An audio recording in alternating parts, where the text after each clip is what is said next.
Hey, what's up, Raider Nation? My name's Anthony Alves. Hope everybody's having a good Sunday so far. It's August 3rd, 2025, the day after the Raiders had a mock game inside Allegiant Stadium in front of fans where it looked like it was like 4 or 5,000. It was a pretty good showing from what I saw online. Was pretty, I guess it was pretty loud, especially when Max Crosby had a strip sack for a touchdown off Aiden O'Connell. So that was a big highlight of the day for Raider Nation to see Max Crosby back to his form. You gotta hope that he stays healthy and make a difference on defense because they're surely gonna need him.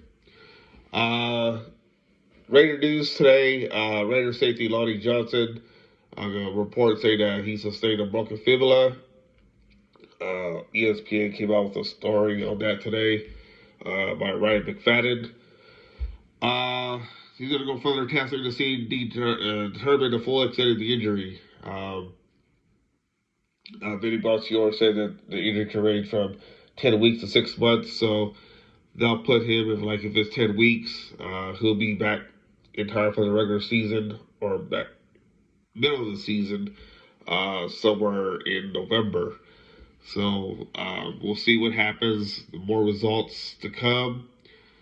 Big loss for the Raiders, though, losing Lonnie Johnson, who signed a one-year deal with the Raiders. So, injuries do happen, like I said, in the NFL. It sucks, but that's the nature of the game. I'm trying to think here what else here. Ryan had said that Johnson was a projected backup and was competing for a rotational role in the Raiders secondary. So there's that. I guess what happened was he collided with defensive end Max Crosby, attempting to tackle Raheem Mostert. That sucks because you don't want any injuries, when it comes to stuff like that, especially tackle your own players. And that's exactly what happened yesterday. So, terrible news for the Raiders, obviously. But as they say in sports, next man up. Who would be the next man up? We all don't know. I did come up with some names here. If the Raiders go to the free agency route, excuse me for a minute. I'm always dealing with allergies, so that's why I'm always sounding the way I do. So forgive me for that. My allergies run 24/7. See, like every month. So whether it's hot or cold, I'm dealing with allergies. So it sucks, but something I got to deal with. So again, my apologies. So on the next take, I'll talk about the who could be the potential replacement for Lonnie Johnson in a second. All right, Raider Nation. Going to talk about who could be the potential players that can come in and sign a free agent deal, join the Raiders while Lonnie Johnson's out. But first, there were some roster moves today that the Raiders announced. They signed wide receiver Kawan Baker and tight end Albert Ukua Bloodum. That was tough to say. In the corresponding move, the Raiders waived tight end Pat Conroy and wide receiver Kyle Phillips. So those are the moves today. Touching on who the Raiders can look at or bring in, you could easily. I'll just explain in a minute when I name the names. There's at least 4 players who I came up with that could potentially join the Raiders. Not to say it's going to happen because I'm not no Nostradamus or anything like that. But I think because of connections, it makes sense. And I think the Raiders should consider looking at these 4 and sign one of them. I identified Jordan Whitehead, who played for the Buccaneers from 2018 to 2021 and last season. Also, Marcus Williams, who played at Baltimore. Things didn't work out there. Played the past 3 seasons with the Ravens. But he was let go because of inconsistencies. But I think a new scenery could help him a lot. But for his career, he has 20 interceptions and 1 sack. That's the second player who I identify. The third player I identify is Conrad Diggs. Uh, you know, I'll talk about him on Whitehead in a little bit. And then the fourth is Ryan Neal. So the first one, Jordan Whitehead, he could easily uh, say that him and John Spytek know each other back to the Tampa days. Think that would be interesting if the Rays could, bring him in for a tryout, whatever it is.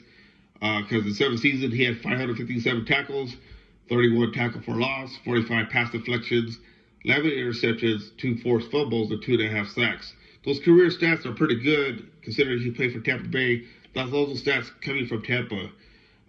So John Spytek knows what he could bring. Could be somebody who he could just call his agent and say, "Hey, we're interested in your guy. Can you want to fly him in and see, what happens?" So I can see that happening. I touched on Williams for a little bit. Could be another guy, like I said, who they could bring in, give a tryout, see how things unfold with him. But Quandre Diggs, though, he's somebody who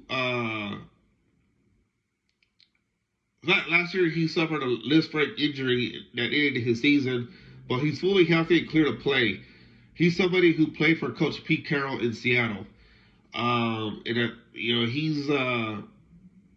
He's somebody who could easily step in because he kind of know, the scheme. Although he never played for Patrick Graham before, so he's another one who I could see coming in for the Raiders on a tryout basis, see what he could do. Because prior to the injury, he started all 8 games for the Tennessee Titans last year before he was injured. I guess he was a key player on their defense before that injury. So that's somebody who the Raiders could look at. For Carroll, though, he had 18 interceptions. That's pretty high. I mean, from 2019 to 2022, that's somebody that you should consider bringing in. So we'll see if Pete Carroll convinces Spytek to say, "Hey, bring Diggs in because I want to check him out because he played for me." Another guy that played for Coach Carroll is Ryan Neal. From 2019 to 2022. This guy's 6'3", and we all know how Pete Carroll loves, tall players. He also played for Tampa too in 2023. So Spytek and Carroll know a lot about Ryan Neal. He had 3 interceptions for Carroll and 2 sacks. So those are the 4 guys I identified if they choose to bring those guys in replacing for Lonnie Johnson, who's out for extended amount of time. And those 4 players who I just mentioned are, quality players and could easily step in and provide what the Raiders need. If any of them could be a backup, or for all intents and purposes, be a starter for crying out loud.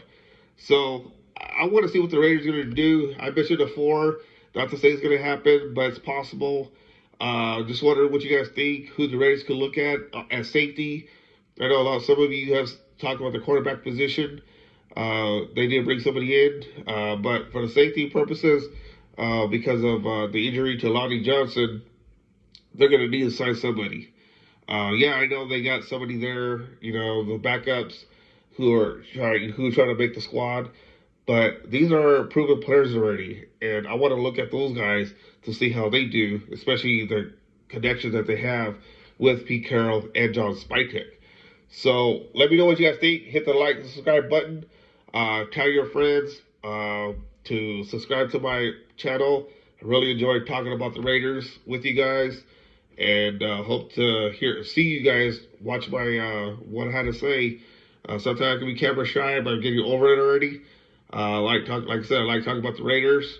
During the season, I also might switch over and talk about Fresno State football because, I'm happy to cover, Fresno State and also high school football. So I'm going to be doing a lot of all over the place, but I'll let you guys know, when I will be talking about the Raiders. It's going to be mainly about the Raiders, like I've been doing. I'm going to mix in with Fresno State and high schools. So I appreciate you guys watching. Subscribe to my channel if you haven't, and tell your friends to subscribe on the channel because, like I said before, I'm not going to sugarcoat anything. I'm going to keep it real and let you guys know how I feel, good or bad, about the Raiders. You guys have a good Sunday.